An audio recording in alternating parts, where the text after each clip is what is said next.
หมอยสูงค่ะหมอยสูงปีน้องๆผู้ปันแห้งขาวใส่หมอหอมกุ๊กก็ค่ะเมื่อใดก็เป็นวันที่7เดือนธันวาคมที่5ปี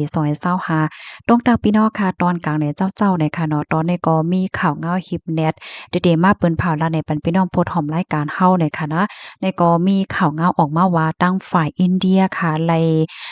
ปล่อยหมากใส่ดีปากีสถานเฮ็ดจังไหนค่ะออเหี่ยวก็เมื่อเหลียวในตั้งฝ่ายปากีสถานก็เปิ้นเผาเตขึ้นตอบแต้นขึ้นจังไหนค่ะนะ ในก็เป็นข่าวเงาดีอันออกมาหึงสังในก้วยเนี่ยค่ะหลายป้าหลายฝ่ายเปิ้นก็อ่อนกันปักตาไปด้วยอยู่มาเจ้าก็ไม่ใจว่าปังตึกในเตใหญ่มากหือว่าสังว่าเจ้าได้เฮ็ดไหนค่ะเพราะนั้นในก็เข้ามาถ่อมด้วยลองตั้งลายโหย่อยย่ำมันค่ะเนาะเมื่อวันที่6เดือนธันวาคมที่5ปี2025มื้อค่ำคืนตีป่นมาในก้วยค่ะตั้งฝ่ายลงปองจึงอินเดียเนี่ยก็เลยออกมาลัดยืนยันว่าตั้งฝ่ายตับศึกอินเดียนั่นค่ะไลแต่เฮ็ดสร้างอันมีชื่อว่าซีนดูนะคะเปิดตาเดมงจู้ปื้นตีโครงสร้างปื้นฐานของจุ่มก่อการร้ายอันมีไว้อยู่ที่ปากีสถานนั่นปยก็ในปื้นตีแคชเมียร์อันดีปากีสถานเขากุมกำจัดการไว้เฮ็ดจังไหนค่ะ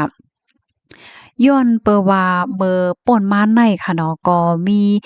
จมยิบกองเขาเลยปึดยื้อใส่ก้นแอวแหล่แฮวก็ถึงที่บ่มี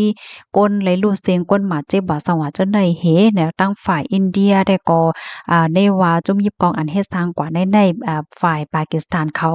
อยู่ปานหลังเสกำเทียมปันแห้งว่าสว่าเฮ็ดอย่างนั้นขนาดเนาะไว้หลังนั้นมาก็มีลองสังกึดลองวีซาว่าลองให้พ่องต่างค่ายออกว่าสังว่าเฮ็ดจังได๋มาเฮ็ดมาถึงวันเมื้อในก็ได้เลยว่าทั้งสองเมืองในก็มีลองแข่งๆกันแล้วก็ถึงที่บ่มีลองปล่อยหมากใส่กันเฮ็ดจังได๋ค่ะตั้งฝ่ายปากีสถานค่ะเนาะก็ลาดว่าอินเดียไล่ปล่อยหมากมิดไส้ค่ะเนาะเข้ามาที่ในปากีสถานแต่นั่นค่ะเนาะอันหมากที่มาตกใส่นั่นได้ก็มันได้เป็นที่ในแคชเมียร์ค่ะเนาะอันอยู่ในฝ่ายปากีสถานเขาก้มกำค่ะก็ได้เป็นที่เว้งโมโมซัฟฟาราบัดย่อก็แทงอันหนึงคำเว้งโคดลีอันมีไว้ที่ในแคชเมียร์และแทง เว้งยาวันโบนะคะพวกค่ะออกเสียงแจ้งจังเหือในความบัดอีหนึ่งค่ะเนาะจือวันเว้งติปุ่นเฮ็ดจังไหนค่ะเกี่ยวกับเรื่องร้องในค่ะอันเป็นพ่องลงฝ่ายห่มลงปากีสถานนะคะเนาะก็ลาดว่ามักมีทรายนั่นหันไหลแตกแรงว่ามันลุกดีอินเดียมาจังไหนค่ะนะลองปึดตึกในปอกกำในเปซำว่าอินเดียเดอ้างว่าเปิดดาเดมงนาจูจุ่มก่อการร้ายดีอันปึดตึกใส่ก้นแอวแล ดีเมอเลินที่ป่นมานั่นว่าในเซตาก็หันถึงว่ามันไขมงนาโจปากีสถานกำซื้อเฮ็ดจังไหนเฮแลตั้งฝ่ายปากีสถานเขาก็เปิ้นภาวะเตตอบโต้เตตอบแต้นขึ้นจังไหนค่ะเฮาก็ข้าวย่ำสืบมากค่ะเนาะตั้งฝ่ายตับศึกอินเดียเนี่ยก็เลยออกมาลาเทียงว่าฝ่ายปากีสถานเนี่ยก็มีลองยื้อกองใหญ่ข้ามแดนดินเสียก็ยื้อเข้าใส่ที่เว้งพิมเบอร์กาลีอันมีไว้อยู่ที่แคชเมียร์อันอยู่ฝ่ายอินเดียกุมกำนั่นเฮ็ดจังไหนคะเฮาก็อินเดียได้ตอบแต้นคืนให้ไหนค่ะข้อมูลในค่ะเลยเป็นมาที่ห้องการข่าวไทยรัฐออกไว้ค่ะเมื่อเร็วในห้องการข่าวใหญ่หลายๆห้องการก็ออกไว้ค่ะเนาะว่าที่เป็นไทยรัฐว่าห้องการข่าว TNN ป้าเจมห้องการข่าว BBC นะคะนี่ก็เรียกว่าเป็นข่าวเงาใหญ่เนาะพี่น้องค่ะจังว่าเฮ็ดใน5เปิ้นได้ก็อ่อนกันปักตาไปด้วยอยู่ว่าเงาลายมาในติสืบเป็นหือกว่าเพราะว่า2เมืองในเป็นปางตึกกันรู้ปางเมือเหลียวในมันแต่ยาวนะยาวก็ซ้ำได้กึดขึ้นเลยง่ายๆอยู่5เพราะว่ามันเกิดว่าว่าจังไหนมันได้สืบเป็นหือกว่าเฮ็ดแน่เนาะก็ไม่อกไม่ใจกันว่าอยู่ยาวก็ปักตาไปด้วยอยู่ให้แน่เนาะ แน่นอนเนาะเพราะว่าเป็นปางตึ้งมาไหนได้ก็ก้นวันก้นเมืองว่าสว่าเจ้าไหนเนี่ยก็ไม่ใจกันว่าอยู่ก็เลยฮับพรตุ่มยอนให้ในนั้นขนาดเนาะค่ะลูกดีข่าวเงาโหในเหแลค่ะได้ย้อนอ่อนออกพี่น้องค่ะมาถ่อมด้วยข่าวเงาเกี่ยวกับไปลองเล็กล่าอีกนึงหน่อยค่ะเนาะค่ะอันนี้ก็เกี่ยวเลยลองปังสวนหน่อยค่ะปังสวนลิกใต้เมื่อเลียวก็ฮอดถึงมาข้าวใหม่หน่อยค่ะเนาะ ค่ะย้อนนับอีกหนึ่งเนี่ยค่ะอันนี้ก็ปางตอบลิกฟิงเงปุดหาแลลิกใต้ข้าวไหม้ปอกกำตีเศร้าเกาตีตรงเว้งไล่คาว่าจังไหนค่ะ เมื่อวันที่4เดือนธันวาคมที่5ปี2025เดือน6หมาย8ค่ำปีใต้2519นี้อยู่ที่สังฆาเจ้าเว้งไล่คาออนโฮเสเจ้าที่เฮ็ดปางตอบลิกฟิงเงปุดท่านแลลิกได้เข้าไม้ปอกกำตี29ตรงเว้งไล่คาอันเปิดสอนมาข้าวตั้ง2เดือนปลายนั่นว่าจังไหนคะโฮงเฮียนฟิงเงปุดท่านแลลิกได้เข้าไม้ในอยู่ดีจุ่มสังฆาเจ้าตรงเว้งไล่คาออนโฮเสเปิดสอนมาเมื่อในวันที่27เดือนธันวาคมปี2025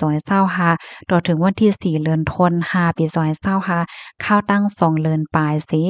ในปางสวนนั่นค่ะเนาะลูกเฮียนจ้ายิ่งเขาเห็นมีอยู่3เฮง6ปากปลายสังฆาเจ้าโคสอนมาสอนปันมี2ปากปลายปางสอนมี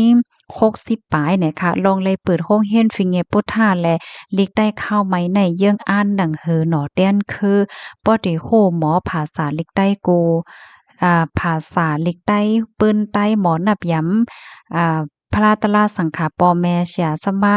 เจอในวันไหนค่ะข้อมูลตอนในคาเลยปีมาที่ห้องการข่าวใต้ฟิตดอมออกไว้นะคะเนาะค่ะนี่ก็เป็นลองตรงหนึ่งเกี่ยวกับได้ลองลิกไล่ใต้ว่าจังหนังไหนนะคะ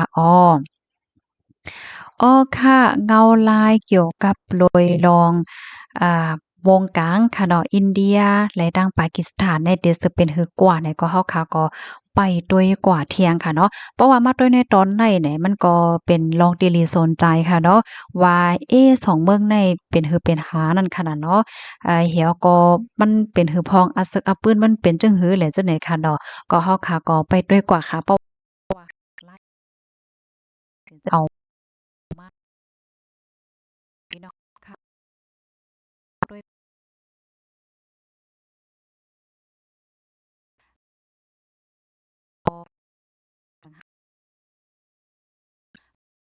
ค่ะเนี่ยก็คัดใจปักตาตัวอยู่เหมือนกันค่ะเนาะตอนตาตีลาวนั่นค่ะน่ะเนาะตีเมืองลาวก็เปิ้นก็มีเป็นปังตึกกันเฮ็ดไหนนะลองตามมันเป็นจังหือเงาไล่เป็นหือในเมื่อวานเนี่ยก็ตัวอยู่ก้อยกะว่า